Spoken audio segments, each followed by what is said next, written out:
Hello! Bienvenue dans ma première vidéo YouTube. Pourquoi je fais cette chaîne YouTube? Parce que je passe un temps infini à répéter la même chose. Et j'en ai marre. Donc, j'ai décidé d'automatiser un maximum de choses et de créer du contenu via cette chaîne YouTube qui te sera utile 24 heures sur 24, 7 jours sur 7, sans que j'ai besoin de me manifester. Le but de cette chaîne YouTube, c'est de te partager les basiques, l'essentiel du RGPD au fur et à mesure pour que tu puisses avancer, soit dans ta mise en conformité RGPD, si tu as un client ou un prospect ou quelqu'un qui a envie de travailler sa mise en conformité RGPD, ou soit si tu es étudiant, te donner des infos pour pouvoir comprendre le sujet, réaliser tes cours et tes TD, etc., etc. Voilà. Je ne suis pas youtubeuse de formation, donc il y aura des ratés et des coquilles. Oui, j'accepte. Ça s'améliorera au fur et à mesure des vidéos. On est d'accord avec ça. Voilà. Ce qu'on va faire aujourd'hui, c'est que je vais diviser ma masterclass en plusieurs étapes. J'ai une masterclass qui explique l'essentiel du RGPD de A à Z. C'est ce que tu vois en fond d'écran là maintenant tout de suite.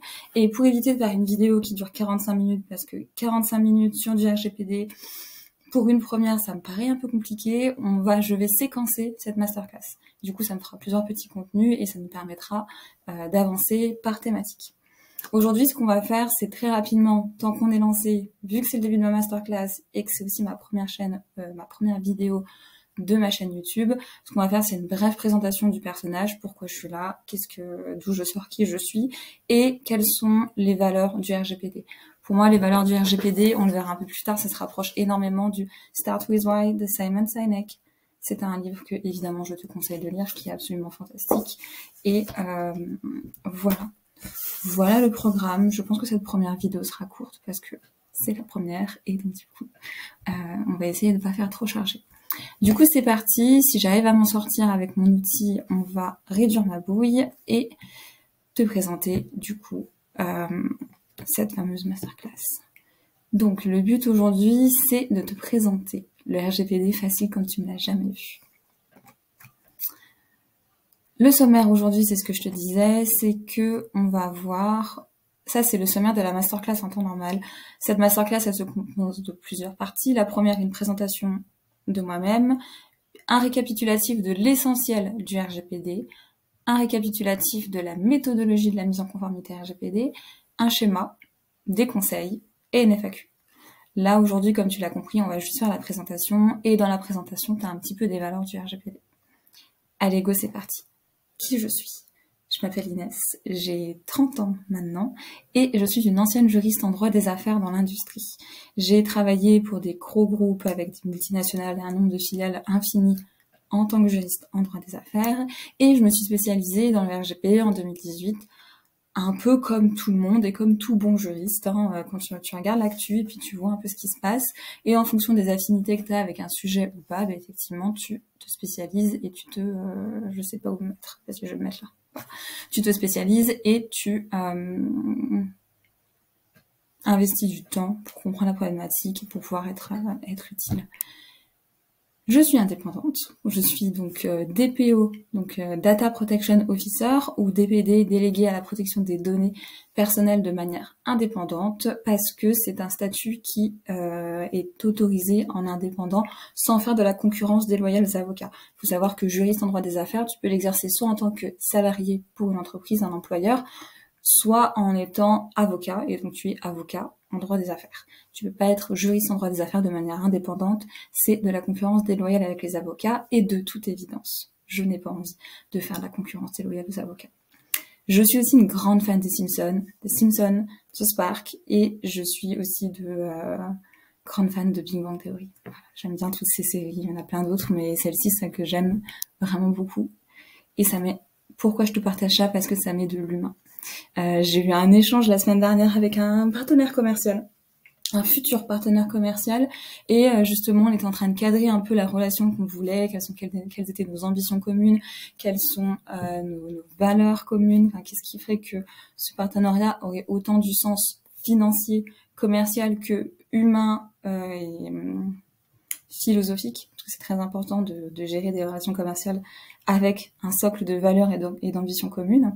Et donc, il m'a posé une question qui m'a dit « Inès, qui es-tu humainement ?» Et alors là, j'étais très contente parce que surprise, évidemment. Moi, je pose souvent la question des valeurs, mais je pose pas la question de qui es-tu humainement parce que je trouvais que ça pouvait être mal interprété. Mais là, en l'occurrence, je suis très heureuse d'avoir eu la chance de pouvoir répondre à cette question. Et donc, du coup, puisqu'on est sur ma première vidéo de ma chaîne YouTube, on va le faire gaiement. Je suis une femme qui fait des salutations soleil le matin, qui fait beaucoup de randonnées, qui aime aller marcher, et quand je quitte ma journée de travail et que je peux enfin me libérer de mon ordinateur, je vais marcher pour aller voir plus loin que l'écran de mon ordinateur, plus loin que les murs de mon bureau, et effectivement marcher pour m'activer et faire un petit peu de sport. Voilà, je sais pas où je suis allée avec ça, mais c'est pas grave, on va rester dessus. Donc j'aime la randonnée, le yoga, j'adore aller au théâtre, et voilà ce que je peux te dire, et j'adore lire, évidemment, et comme tu l'as compris, j'adore lire ce livre en ce moment. Je l'ai bientôt fini, j'essaie de l'économiser. Voilà. Maintenant que tu connais un peu le personnage et que tu sais d'où je sors, qui je suis globalement, je vais te parler du RGPD. Pourquoi le RGPD ? Le RGPD, c'est ni plus ni moins que le Règlement général sur la protection des données personnelles. J'ai bugué parce que ni plus ni moins, d'habitude, je le dis à un autre moment de mon discours. Le RGPD, c'est un outil qui permet de prendre soin des relations entre un humain et une entreprise et une activité. Pourquoi ? Parce que le RGPD, c'est comme le droit des affaires, c'est un outil qui te permet de te mettre autour d'une table et de comprendre ce que tu fais, pourquoi tu le fais, quand est-ce que tu le fais, et j'ai bugué. Qu'est-ce que c'est le RGPD ? Le RGPD, c'est le Règlement général sur la protection des données personnelles. C'est ni plus ni moins qu'un outil mélangeant le droit des affaires et la cybersécurité afin de créer une relation de confiance sincère et transparente entre un humain et une structure.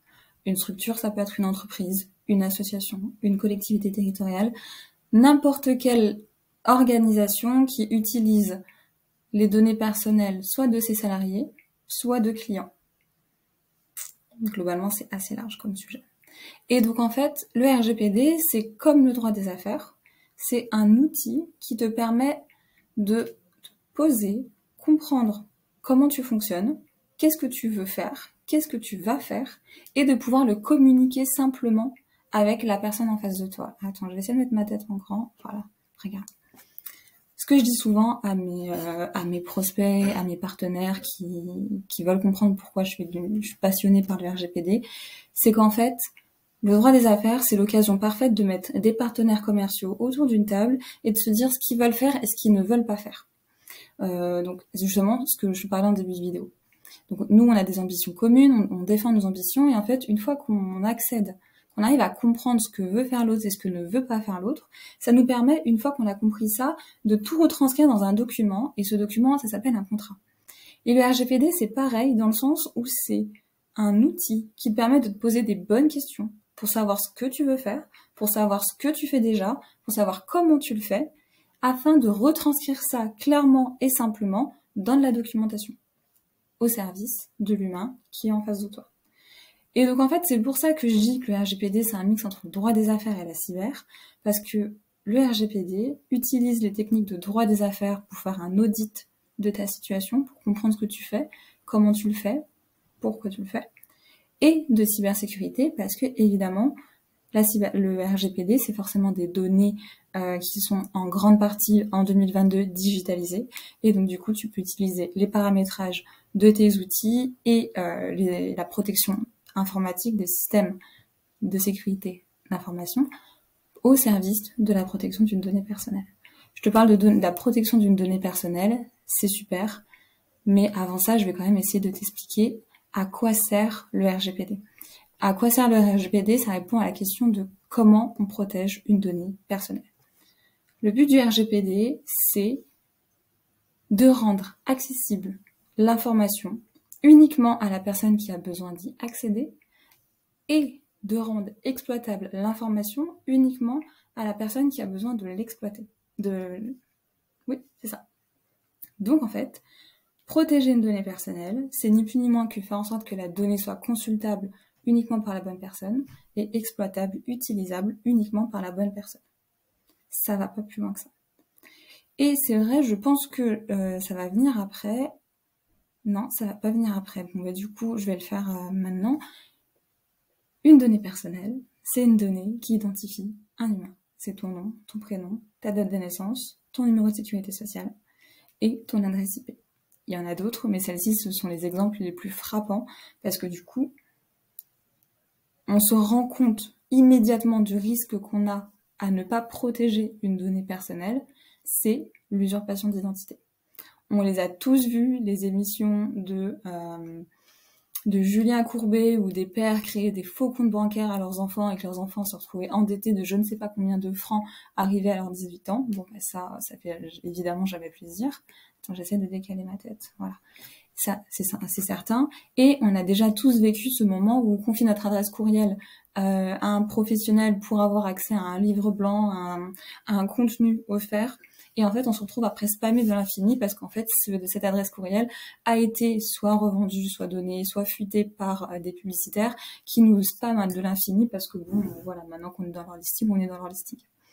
Et donc en fait, pour moi, et c'est ça qui fait ma différence, c'est que le RGPD, c'est ni plus ni moins qu'un outil qui te permet de comprendre comment fonctionne ton activité pour pouvoir le retranscrire et l'expliquer simplement à des humains en face de toi. Le RGPD, c'est ni plus ni moins que comprendre comment on fonctionne et pouvoir l'expliquer simplement. Et donc en fait, c'est avec cette vision-là que tu comprends que le RGPD, c'est un outil qui permet de créer des relations de confiance sincères et transparentes entre une structure et un humain. Et ma mère, elle m'a élevé avec un principe qui est « ne fais pas aux autres ce que tu n'aimerais pas qu'on te fasse ». Ben pour moi, le RGPD, c'est ça. Au même titre que le droit des affaires, d'ailleurs. RGPD, droit des affaires, c'est des outils qui permettent de communiquer librement, simplement, de créer une relation de confiance avec son partenaire, parce que vous savez ce que vous voulez, vous savez ce que vous voulez pas, vous connaissez pas l'avenir, personne n'est devin, aucun juriste ne l'est. Par contre, vu que vous avez pris le temps d'échanger dans un premier temps, vous savez que vous pouvez vous faire confiance pour gérer les imprévus et gérer les risques qui vont arriver ou pas. Et donc en fait, le RGPD, c'est utiliser la technique d'audit juridique et de communication juridique pour comprendre comment tu fonctionnes et l'expliquer à un humain en face de toi. Donc cet outil-là te permet de créer des relations de confiance sincères et transparentes avec une structure et un humain. Et j'entends très souvent, et je vais le dire maintenant, que on me dit très souvent, je m'occuperai du RGPD quand j'aurai un chiffre d'affaires de 3 milliards d'euros, quand j'aurai 18 000 salariés, etc. Mais en fait, ces raisonnements sont typiquement des raisonnements de gens qui n'ont pas compris à quoi sert le RGPD. Et c'est pour ça que cette chaîne YouTube existe. C'est qu'en fait, quand tu comprends que le RGPD, c'est un outil qui permet de t'auditer toi en ton structure pour expliquer sincèrement et de manière transparente à un humain comment tu fonctionnes, tu te rends compte qu'en fait, le RGPD est focus sur l'humain. Donc, indépendamment que tu aies 18 milliards de salariés et 150 milliards de chiffre d'affaires, c'est pas ça le sujet. Le sujet, c'est est-ce que, à un moment donné, tu utilises une donnée personnelle qui identifie un humain? Si oui, tu es concerné. Sinon, tu es un particulier. Voilà.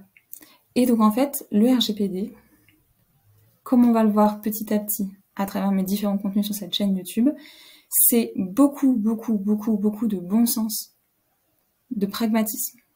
Et c'est aussi beaucoup de ne fais pas aux autres ce que tu n'aimerais pas qu'on te fasse. Comme tu l'as compris, une donnée personnelle, c'est une donnée qui identifie un humain. Et en fait, quand nous, en tant que consommateurs, on donne une donnée qui nous identifie en tant qu'humain auprès d'une structure, d'une société, d'une collectivité territoriale, on a vraiment très envie que la personne ait conscience de la responsabilité qu'elle a de protéger notre donnée, de protéger notre identité. Donc en fait, le RGPD, c'est un outil qui te permet de incarner les valeurs de confiance, d'éthique que ton entreprise rayonne, que 100% de mes clients ont comme valeur, évidemment. Et en fait, Quand tu te rappelles que le RGPD, ça protège une donnée personnelle, que ça protège l'identité d'un humain, que le risque c'est l'usurpation d'identité, t'as pas envie que ton entreprise participe à ça. Donc, tu utilises simplement les techniques d'audit, de comment tu utilises une donnée, pourquoi tu l'utilises, quand est-ce que tu la supprimes, pourquoi tu la conserves, qui a accès, etc., etc. Tu utilises simplement cette donnée-là pour faire un audit de savoir comment tu fonctionnes, pour pouvoir le réexpliquer simplement à quelqu'un en face de toi, via la doc juridique. Donc en fait, le RGPD, c'est ni plus ni moins que ça. Petit message pour toi, entrepreneur, qui va regarder cette vidéo et qui est en train de lancer son activité ou qui est déjà lancé et qui veut s'intéresser au sujet, et que ça te fait baliser parce que je comprends, RGPD, cybersécurité, droit des affaires, c'est quand même pas rien à appréhender. Reconnecte-toi au fait que le RGPD, c'est beaucoup de pragmatisme et de bon sens. Et si jamais tu sais pas quoi faire, pose-toi la question suivante. Rappelle-toi la règle d'or suivante. Ne fais pas aux autres ce que tu n'aimerais pas qu'on te fasse. Quand tu vas regarder les différentes étapes de ton activité et que tu vas te dire « Ah oui, c'est à ce moment-là que je collecte telle donnée, que je fais ci à tel moment, etc. » Dis-toi que est-ce que tu aimerais bien qu'une autre structure traite ta donnée personnelle de la même manière dont toi tu traites la donnée personnelle qu'on te confie? Reconnecte-toi toujours à « je ne fais pas aux autres ce que j'aimerais pas qu'on me fasse » et tu arriveras assez simplement et assez facilement à l'essentiel du RGPD, créer une relation de confiance sincère et transparente avec la personne en face de toi. Et donc du coup, tu vas pouvoir te dire « je pense que là, mon fonctionnement, il y a peut-être moyen d'améliorer ou pas ». Je vais m'arrêter là pour une première vidéo. Je suis déjà en train de paniquer, mais ça va aller. Ce qu'on va faire, c'est que je m'arrête là. Sache que je vais te mettre la slide dans le lien de la description de la vidéo. Je vais mettre le lien de la slide dans la description de la vidéo. Ce que tu pourrais faire, si ça t'a plu, c'est de liker la vidéo et de mettre un petit commentaire. Pourquoi? Parce que je sors de nulle part. je sors absolument de nulle part et l'algorithme YouTube... pour pouvoir aider les prochaines personnes qui taperont RGPD dans YouTube et qui chercheront des informations simples, claires, partagées de manière bienveillante, en faisant plaisir à l'algorithme, en likant et en mettant un commentaire, ça va permettre de mieux me référencer dans cette barre de recherche et ça va permettre d'aider au collectif et de nous entraider, nous, à nous former aux valeurs du RGPD. Voilà, je te retrouve très vite pour la partie 2 de cette masterclass. Bye bye!